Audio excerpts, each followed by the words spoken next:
ధ్యానం కొరకు అపోస్తుల కార్యాల గ్రంథం 2వ అధ్యాయము 4వ 47వ వచనాన్ని మనం చదువుకుందాం. 47వ వచనం.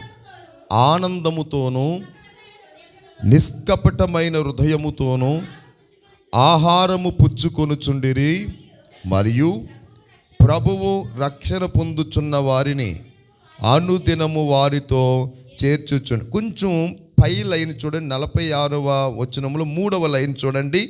దేవుణ్ణి స్తుతించుచు ప్రజలందరి వలన దయ పొందిన వారై. చాలు, నా వైపు చూస్తూ దేవుని వాక్యాన్ని వినండి.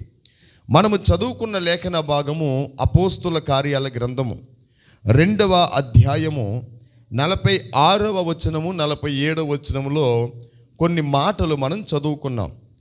ఇక్కడ రాయబడినటువంటి మాటలు ఏంటంటే, వారు దేవుని స్తుతించుచు ప్రజలందరి వలన దయ పొందిన వారై ఆనందముతోనూ నిష్కపటమైనటువంటి హృదయముతోనూ ఆహారము పుచ్చుకొనుచుండిరి. అలాగునే కాకుండా ప్రభువు రక్షణ పొందుచున్న వారిని అనుదినము వారితో చేర్చుచుండెను అనే మాట రాయబడింది.